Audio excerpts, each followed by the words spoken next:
Shalom, selamat malam Bapak Ibu Saudara. Dalam penyembahan kita hari ini, saya ingin bicara tentang kunci untuk melihat kemuliaan Tuhan. Kunci untuk melihat kemuliaan Tuhan. Di dalam Keluaran 14 ayat 4. Kenapa kemuliaan Tuhan itu penting? Keluaran 14 ayat 4, Alkitab berkata, "Aku akan mengeraskan hati Firaun sehingga ia mengejar mereka. Dan terhadap Firaun dan seluruh pasukannya, Aku, Tuhan, akan menyatakan kemuliaanku, sehingga orang Mesir mengetahui bahwa Akulah Tuhan." Lalu mereka berbuat demikian. Ini cerita bagaimana orang Israel akan dibebaskan dari Mesir. Dan bagaimana cara Tuhan membebaskan orang Israel? Dengan Tuhan menyatakan kemuliaannya.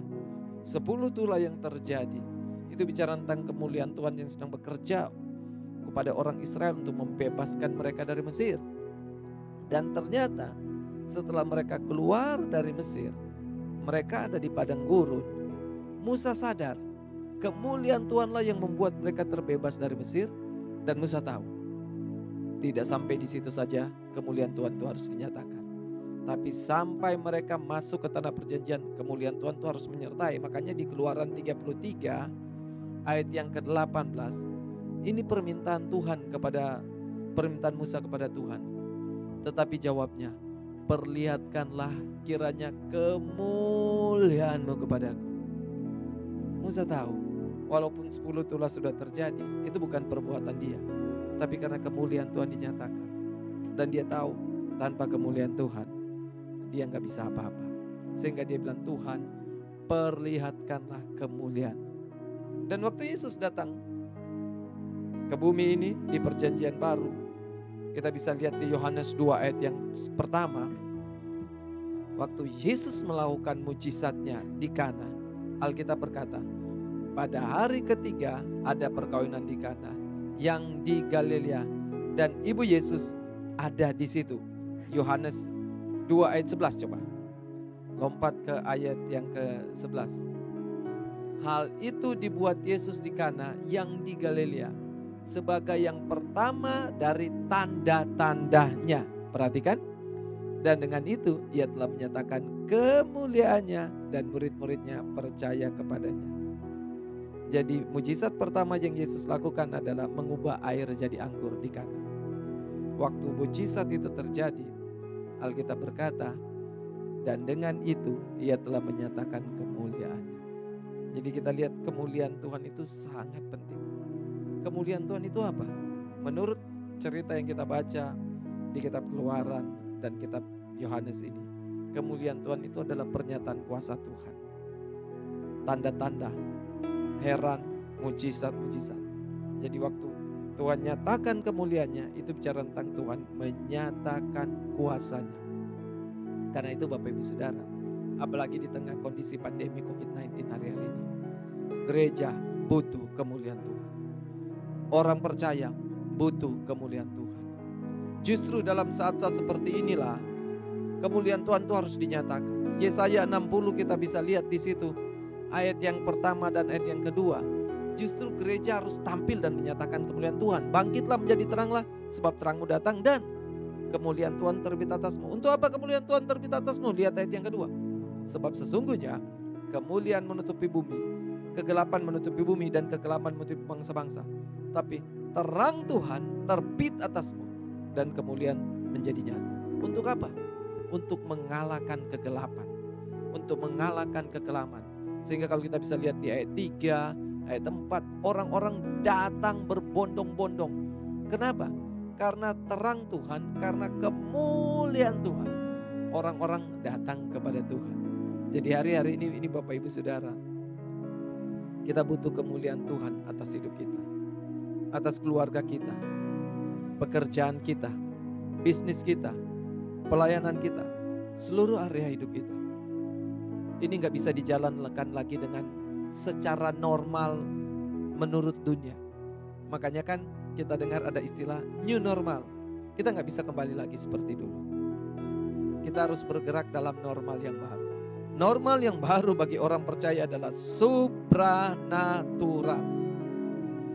di atas normal. Apa yang di atas normal? Supranatural, di atas natural. Kita butuh itu Bapak Ibu Saudara. Dunia sampai sekarang masih tetap berjuang.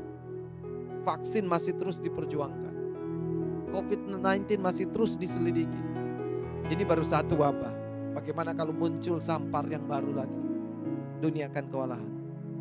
Tapi Tuhan dengan kemuliaannya yang kekal tidak akan pernah kewalahan. Karena itu kita butuh kemuliaan. Nah, bagaimana caranya supaya kita bisa melihat? Kunci untuk melihat kemuliaan Tuhan, Yohanes 17 ayat 24. Alkitab berkata, Yesus sendiri yang berkata, "Ya Bapa, aku mau supaya dimanapun aku berada, mereka juga berada bersama-sama dengan aku, mereka yang telah Engkau berikan kepadaku, agar mereka memandang," perhatikan, "kemuliaanku yang telah Engkau berikan padaku, sebab Engkau telah mengasihi aku sebelum dunia dijadikan." Perhatikan, ayat 20 Yohanes 17 ini adalah doa Yesus. Nah, kalau doa Yesus berarti itu hal yang sangat penting.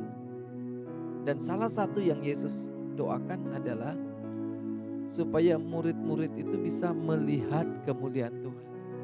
Dan bagaimana cara murid-murid bisa melihat kemuliaan Tuhan? Di ayat 24 ini dikatakan, Yesus mau di mana dia berada, di situ murid-muridnya berada. Jadi di mana aku berada, mereka juga berada di sana. Jadi kunci untuk melihat kemuliaan Tuhan adalah ada di tempat di mana Yesus berada.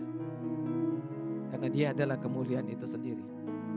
Dia adalah sumber dari kemuliaan. Jadi kalau kita mau dapatkan kemuliaan, dapatkan Yesus. Jangan cuma cari kemuliaannya, cari Yesus. Karena waktu kita dapatkan Yesus, kita dapatkan kemuliaan. Dan Yesus berdoa, di mana Yesus berada, murid-muridnya ada di situ. Berarti ini sangat penting karena dia ingin setiap orang percaya mengalami kemuliaan Tuhan. Pertanyaannya, di mana Yesus berada? Supaya kita bisa mengalami kemuliaan Tuhan. Yang pertama, Yesus berada di hadirat Tuhan. Mazmur 22 ayat 4. Di hadirat Tuhan. Kenapa saya katakan di hadirat Tuhan? Perhatikan ya. Yesus itu ada di mana? Ya di rumah Bapaknya. Yesus ada di surga. Nah sekarang di mana caranya? Di gunungnya yang kudus. Yesus berdiam di gunungnya yang kudus. Nah sekarang kita di dunia bagaimana kita bisa pergi ke rumah Tuhan? Kepada Tuhan, ke gunung yang kudus. Gampang. Mazmur 22 ayat 4 berkata, Padahal engkaulah yang kudus yang bersemayam. Bersemayam artinya diam. Diam artinya tinggal. Di mana? Di atas puji-pujian orang Israel. Jadi waktu kita memuji Tuhan, Tuhan itu hadir. Dalam kitab Matius, Tuhan hadir di dalam persekutuan orang percaya. 2-3 orang berkumpul demi namaku, aku hadir. Jadi waktu kita datang menyembah Tuhan, Tuhan datang dan hadir. Kita gak perlu harus pergi ke sorga baru kemudian ketemu Tuhan. Di dunia ini kita bisa bertemu Tuhan. Di mana di dunia ini kita bisa bertemu Tuhan? Waktu kita masuk dalam doa-doa kita. Waktu kita sedang menyembah Tuhan. Hari ini Bapak Ibu Saudara kita sama-sama menyembah Tuhan. Artinya kita sedang datang bertemu dengan Tuhan. Bapak Ibu Saudara, apakah kita punya waktu untuk berfellowship dengan Tuhan? Wahyu 3 ayat 20 Alkitab berkata, seringkali Yesus mengetok pintu. Dia berdiri di depan pintu. Pintu apa? Pintu hati kita. Untuk apa? Dia ingin berfellowship, duduk makan bersama-sama dengan kita. Tapi seringkali kita berkata, Tuhan saya gak punya waktu. Saya harus cari uang Tuhan. Saya harus urus anak Tuhan. Saya harus urus keluarga Tuhan. Saya punya bisnis Tuhan. Saya harus ketemu teman Tuhan. Saya ada hobi Tuhan.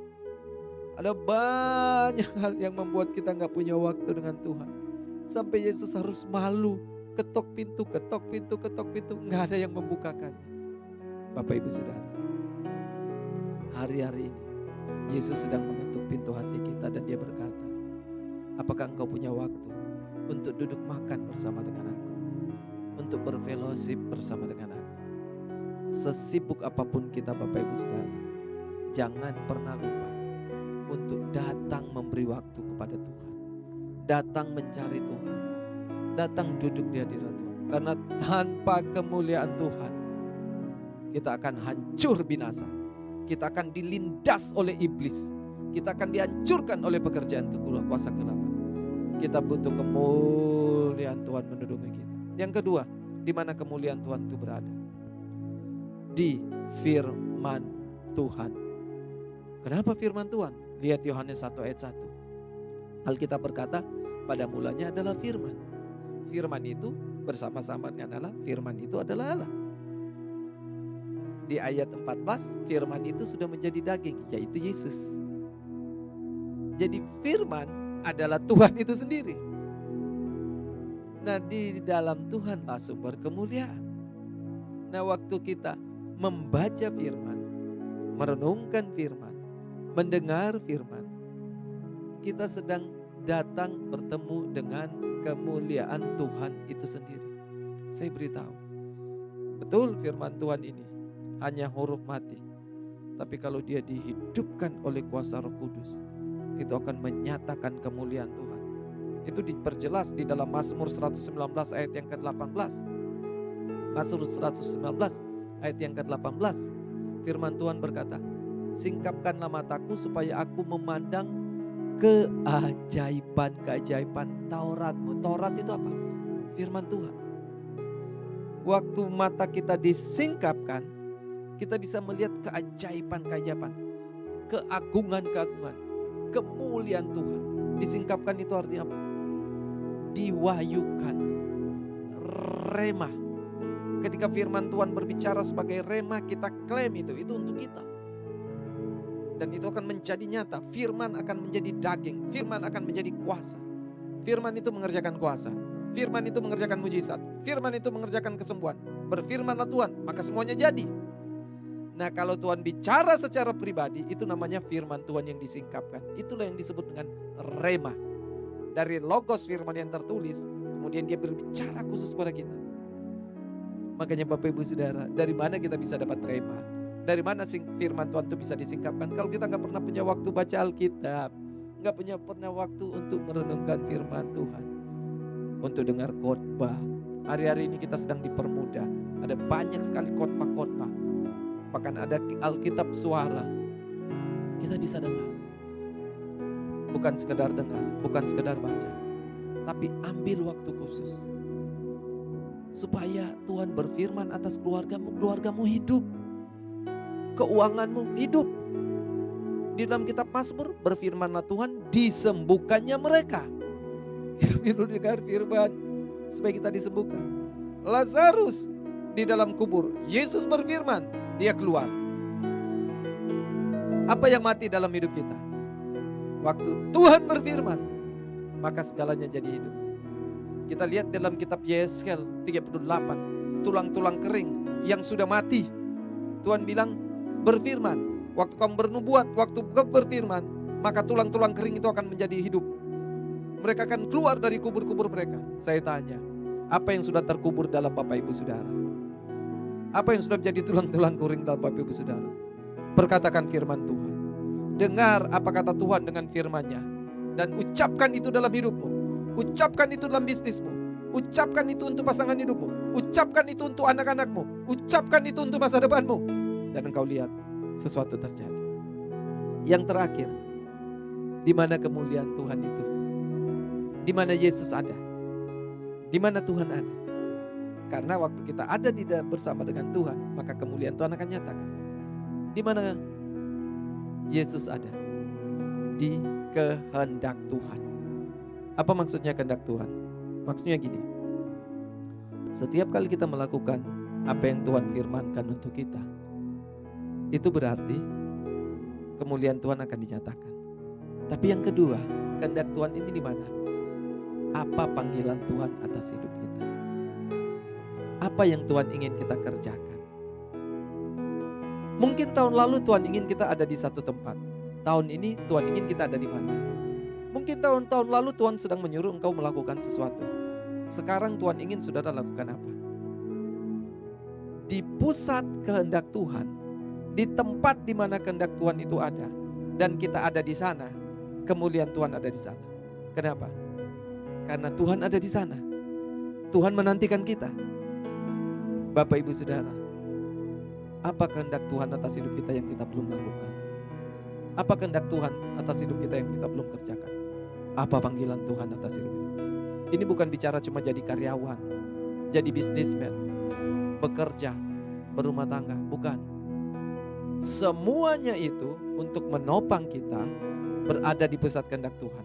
Semuanya itu untuk menopang kita melakukan kehendak Tuhan, berhasil melakukan kehendak Tuhan. Tapi bukan itu kehendak Tuhan yang sebenarnya. Kehendak Tuhan yang sebenarnya adalah apa yang Tuhan mau engkau kerjakan lewat engkau berkeluarga, lewat engkau bekerja, lewat engkau berkarir, membangun hubungan, berbisnis. Apa yang Tuhan mau izinkan engkau lakukan di situ? Kenapa? Kita lihat Matius 28 ayat 19 sampai 20. Pergilah, beritakan Injil, jadikan segala bangsa muridku. Baptis mereka dalam nama Bapa, Anak, Roh Kudus. Lihat ayat 20. Ajar mereka melakukan segala sesuatu yang telah kuperintahkan padamu. Dan ketahuilah, aku menyertai kamu senantiasa sampai kepada akhir zaman. Jadi waktu kita melakukan apa yang Tuhan perintahkan, Tuhan menyertai. Artinya kalau kita nggak lakukan ya Tuhan nggak nyertai. Dan kita lihat di dalam Markus 16 ayat 20, apa yang dimaksudkan dengan Tuhan menyertai waktu kita melakukan kehendak Tuhan. Mereka pun pergilah memberitakan Injil ke segala penjuru, dan lihat, ini maksudnya Tuhan turut bekerja dan meneguhkan firman itu dengan tanda-tanda yang menyertainya. Apa bentuk penyertaan Tuhan? Tanda-tanda yang menyertainya. Waktu kita apa? Pergi dan memberitakan Injil. Ini salah satu bentuk dari panggilan Tuhan, dari kehendak Tuhan, di mana Tuhan ingin kita ada di situ. Kita baca tadi di dalam kitab Yohanes 2 ayat 11. Waktu tanda-tanda terjadi, itu berarti kemuliaan Tuhan sedang dinyatakan. Lihat, waktu tanda-tanda menyertai kita di Markus 16 ayat 20 ini, berarti kemuliaan Tuhan sedang dinyatakan. Kalau Bapak Ibu Saudara ingin melihat kemuliaan Tuhan nyata, yang pertama, datang kepada Tuhan. Di mana? Di dalam hadirat Tuhan. Yang kedua, di dalam firman Tuhan. Punya waktu untuk membaca, merenungkan, mendengar firman Tuhan. Yang ketiga, beradalah di tempat di mana Tuhan mau engkau berada. Lakukanlah hal di mana Tuhan mau engkau lakukan. Bukan sekedar aktivitas Anda hari-hari, bukan sekedar tugas pekerjaan Anda hari-hari, tapi apa yang Tuhan mau engkau lakukan dengan tugas, dengan pekerjaan Anda sehari-hari. Kalau Anda butuh kemuliaan Tuhan, kalau Bapak Ibu Saudara butuh kemuliaan Tuhan, lakukan tigalanya, sehingga kemuliaan Tuhan akan dinyatakan atas hidupmu, atas keluargamu, keuanganmu, kesehatanmu, studimu, masa depanmu, bisnismu, keuanganmu. Kemuliaan Tuhan akan dinyatakan.